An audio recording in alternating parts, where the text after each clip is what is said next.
இனி கவலை வேண்டாம் நிகழ்ச்சியின் அன்பர்களே, எங்கள் அனைவருக்கும் எனது பணிவார்ந்த வணக்கங்களை தெரிவித்து இந்த நிகழ்ச்சிக்கு இந்த பகுதி நான் எடுத்துக்கிட்டு ஒரு மிக பொதுமையான ஒரு தலைப்பு. அவர் என்ன கேட்டிருக்காரு, ஜோதிடத்தையே எல்லாரும் பாக்குறாங்க, அந்த ஜோதிடத்தை பார்த்து உயர்ந்த நிலைக்கு போறவங்க இருக்காங்க, அப்படியும் மீடியமா ஏதோ சராசரி வாழ்க்கை எப்பவுமே போயிட்டே இருக்கிறது இருக்குது. அந்த ஜோதிடத்தை நம்பியே எல்லாத்துக்கும் ஒரு சின்ன கல் எடுத்து வைக்கிறதுனால ஜோதிடத்தை பார்த்து தான் செய்யறாரு. அவர் அதர பாதகத்துக்கு அடித்தளத்துக்கு போயிடுற நிலைமையும் வருது. இதுக்கு என்ன ஜோதிடம் காரணமா? அதாவது கேள்வியினுடைய சாராம்சம் ஒண்ணு இருக்கு. ஒரு மனிதனுடைய உயர்வுக்கு பெரிதும் பங்கு வகுப்பது சோதிடம் தான் என்ற ஒரு கருத்துள்ள பக்தர்களும் இருக்காங்க, நம்பிக்கை ஆர்வலர்களும் இருக்கிறாங்க. ஒரு சிலர் என்ன சொல்றாங்க, ஜோதிடத்தை நம்பி மொத்தமா போய் கெட்டு போனாயான்னு சொல்றவங்களும் இருக்காங்க. அப்போ வளர்ச்சி வருவதற்கு, இந்த மாதிரி பிரச்சனைகள் வருவதற்கு ஜோதிடம் என்பது எந்த அளவுக்கு பங்கு வகிக்கிறது, இது தெரிஞ்சிச்சுன்னா மக்கள் ஒரு சரியான வழிநடத்தல கொண்டு போகலாமே. இது ஒரு புதுமையான விஷயம்தான், அதுல ஒன்றும் மாற்று கருத்தே கிடையாது. சோதிடம் என்பது முதல்ல பொருளே என்னன்னா, சோதித்து திடமாய் சொல்வது சோதிடம். அப்போ சோதிட ஆராய்ச்சி செய்து அற்புதமாய் திடமாய் சொல்ல வேண்டும் அப்படிங்கிற ஒரு கருத்தும் இருக்கிறது. ஒருவர் ஜோதிடத்தை தழுவி அவர் எல்லா குறிகளையும் தெரிந்து கொண்டு அவர் வாழ்க்கையை மேன்மையடைகின்றார். இன்னொருவர் அதே குறிக்கோளை பின்பற்றி இழந்து போய் பிரச்சனைகளை மாட்டிக்கிறார். இப்படி மாறுபட்ட கருத்தாக இருக்கும்போது இந்த சாதகத்தை நாம் எந்த அளவுக்கு ஏற்றுக்கொள்ளலாம் அப்படிங்கிறது பல பேருடைய கருத்தா இருக்கும்.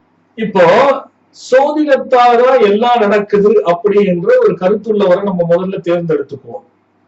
ஒருவருடைய வாழ்க்கையில ஏற்படுகின்ற கிரகங்கள் ரீதியா அறிவியல் பூர்வமாக குணங்களுக்கும் கிரகங்களுக்கும் சம்பந்தம் உண்டு. உதாரணத்திற்கு செவ்வாய் என்று எடுத்துக்கொண்டோம்னா நாம ரத்தம், அது சிகப்பணுக்கள் கூடியது.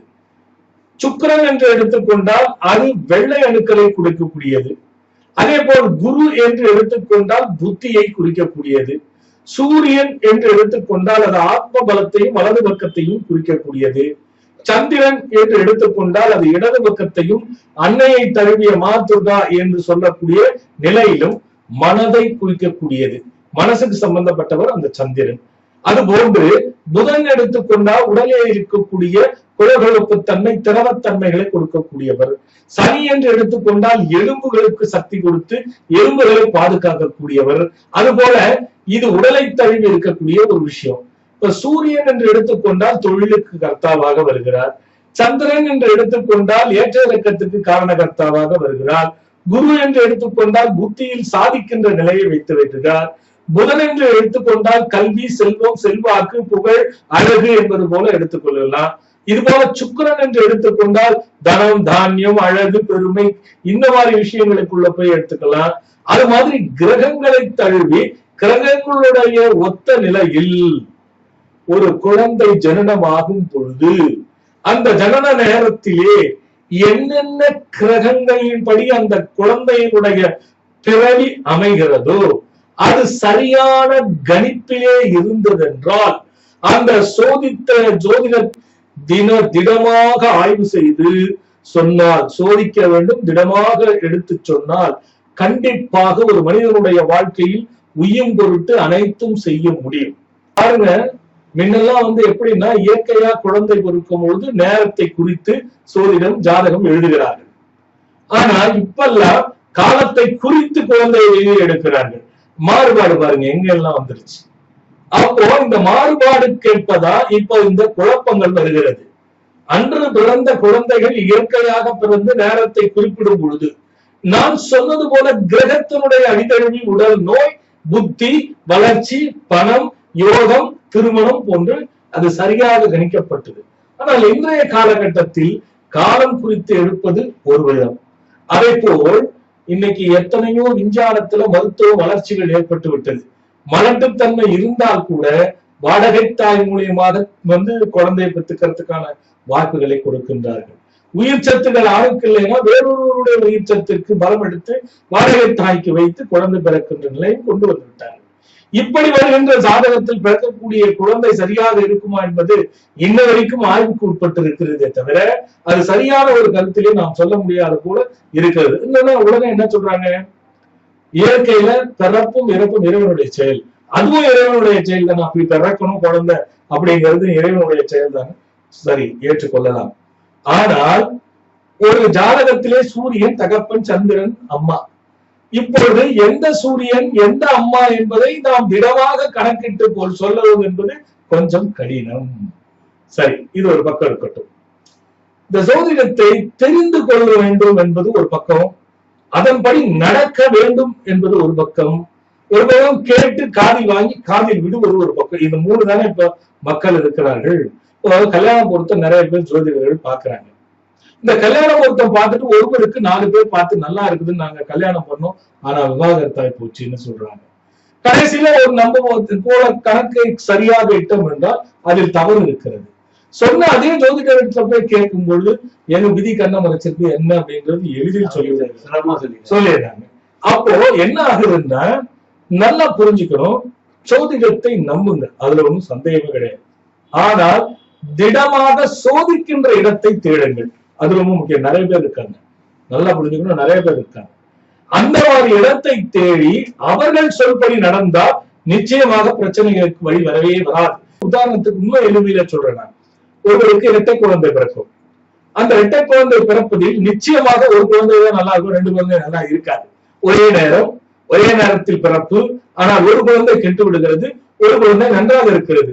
இதற்கு என்ன காரணமாக இருக்கும் என்பதை சிந்திச்சு பார்க்கணும். நம்ம சோதித்து திடமாய் நின் சூளுரைப்பாய் ஆயின் அச்சோதனை திடம் அவனுக்கு தடம் புரளாமல் வாழ ஏற்படும்.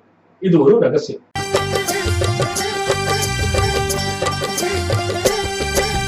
கந்தனை நினை மனமே, அவர் கருணைக்கு இணை இல்லையே. கந்தனை நினை மனமே, அவர் கருணைக்கு இணை இல்லையே.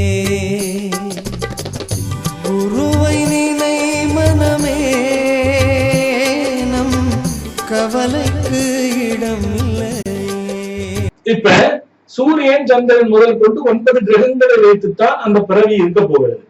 எந்த கிரகங்கள் எந்த வீட்டில் அமர்ந்திருக்கு, யாரால் அமரப்பட்டிருக்கிறது, யாருடைய பாதத்தில் அமரப்பட்டிருக்கிறது, வளர்பிறையில் பிறந்திருக்கிறதா, தேய்பிறையில் பிறந்திருக்கிறதா, எப்படி பிறந்திருக்கிறது என்ற அடிப்படையினுடைய கருத்தையும் கணிப்பையும் சரியாக கணித்து திடமாக யோசித்து நாம் செய்ய வேண்டும், சோதிக்க வேண்டும். ஃபர்ஸ்ட் அந்த சோதிக்கிற இடத்தை தேடினா இந்த பிரச்சனை வராது. ஒண்ணு. சரி, சோதிக்கிற இடம் கிடைக்கல, எப்படிங்க நாங்க கண்டுபிடிக்கிறது, இருந்தாலும் வேலை நிமித்தமா நாங்க போக முடியல அப்படின்னு நினைக்கிறீங்களா? விசுவாசமான நம்பிக்கையான பக்தியை வைங்க, இறைவன் பால். சரி, பக்தி நம்பிக்கை மேல இறைவன் பால் வைக்க முடியலையா, உங்க மேலையாவது நம்பிக்கை வைங்க. உங்க மேல நம்பிக்கை 2 வச்சுக்கோங்க. இறைவன் பால் பக்தி வைப்பதை வைத்து விட்டால் நீங்க யாரும் போய் உறுதியா இருந்ததுன்னா சாதகத்தை தெரிந்து கொள்ளலாம். அதன்படி ஊறி போக வேண்டும், ஊன்றி போக வேண்டும் என்ற அவசியம் இல்லை. இறைவன் பால் பற்று வைத்து தொண்டுகள் செய்யும் பொழுது எப்பேற்பட்ட கெட்ட சாதகத்தையும் பக்தியால் கரைத்து விடலாம். இதெல்லாம் மார்கண்டேயனுக்கு நடந்த விஷயங்கள், நலாயினி செய்து காமிச்ச விஷயங்கள், இதெல்லாம் நீங்க வாழ்க்கையில நம்ம தெரிஞ்சுக்கிறோமா இல்லையா? ஆக சோதிடத்தை நம்புங்கள், சோதித்து திடமாய் சொல்லுகின்ற ஜோதிடத்திற்கு போங்க, அந்த ஜோதிடரை தேடுங்க, அதுதான் நல்லது. அதை வைத்துக் கொண்டாலும் கூட ஒரு பக்கம் இருக்கட்டும். இன்னொருத்தர் பாருங்க, அறகுறையா தெரிஞ்சுக்கிட்டு அறகுறையா புரிஞ்சுக்கிட்டு ஒரு வாட்டி நடந்திருக்கும், அவர் சொல்றதை கேட்கலாம், இன்னொரு வாட்டி போயிருப்பாரு, அது கெட்டு போயிருக்கும். இப்படி எல்லாம் 2ம் சமமாக இருப்பது. சோதித்து திடமாய் வளர்ந்தாலும் சரி, ஆனால் உங்கள் பக்தியால் நீங்கள் செய்யும் இறை தொண்டினால் சாதகமாகினும் அதில் விதிப்படி உன் மரணமோ உன் துன்பமோ அச்சடிக்கப்படுமே. ஆனால் அப்படிப்பட்ட கிரகத்தின் வழியாக நீ பிறந்திருந்தாலும் சரி, எப்படி இருந்தாலும் சரி, அந்த தொண்டும் அந்த இறை பக்தியும் கண்டிப்பாக மாற்றி அமைத்து விடும். இதுபோல் இருப்பவர்கள் சோதிடத்தை இல்லை, எதையுமே நம்ப வேண்டாம். உங்களுடைய உறுதியான பக்தியும் நல்லதொரு நடையும் வைத்துக் கொள்ளுங்கள். ஜோதிடத்தை தெரிந்து கொள்ளுங்கள், அதில் தொய்ந்து விடாதீர்கள். தெரிந்து கொண்டு நல்லதொரு குருவின் மூலியமாக நல்ல ஒரு அற்புதத்தை ஏற்றுகின்ற வகையிலெல்லாம் நீங்கள் பக்தி செலுத்தி விசுவாசம் செய்து உளப்பூர்வமாக உண்மையாக வழிபாடுகளையும் தொண்டுகளையும் செய்து வந்தால் எந்த பிரச்சனைகளுக்கும் ஒரு நல்ல விடிவு வரும். இதுதான் அதற்கு பதில். சோதிடம் என்பது ஒரு பெரிய கடல். அதை நீந்தி யாரும் முழுமையாக அடைந்து விடவே முடியாது. காகபுஜண்டர், அகத்தியர் இது போன்ற ஞானிகள் கூட சோதிடத்தை வேறு வேறு விதத்தில் ஆராய்ச்சி செய்து கொண்டே இருந்தார்கள் என்பது ஒரு கருத்து. அதனால் நல்ல சோதித்து திடமாக இருக்கக்கூடிய பக்தி இருக்கும் பொழுது அது அனைத்தையும் மாற்றிக்கொள்ளக்கூடிய சக்தி பெறும், சக்தி கிடைக்கும் என்பது உறுதி. துதிபடி படிப்போர் விதியினை கிழிப்போர் என்று சொன்னார் முருகப்பெருமான். திருச்சி அளவாய் முருகனை பற்றி சொல்லும் போது துதிபடி படிப்போர் விதியினை கிழிப்போர் என்று சொல்லிட்டார். பாம்பன் சாமியுடைய ஒரே லைன்ல சொல்லிட்டார், உனக்கு துர்மரணமான ஒரு விதி இருந்தால் கூட அந்த விதியினை கிழித்து எறிந்து விட்டு உன்னுடைய விதி உனக்கு தீர்க்காயசை கொடுக்கக்கூடிய வல்லமை பெறுவது நீ துதிபடி படிக்கின்ற அந்த முறையிலே தான் இருக்கின்றது என்று சொல்லியிருக்கிறார். ஆகவே உண்மையான விசுவாசத்தோடு உள்ளம் திறந்த பக்தியோடு செய்தால் நிச்சயமாக விதியை வென்று மார்க்கண்டேயனை போல பிரகாரம் வாழலாம் என்பதை நாம் திடமாக நம்பி இந்த நிகழ்ச்சியை நிறைவு செய்கின்றேன். வணக்கம். வணக்கம்.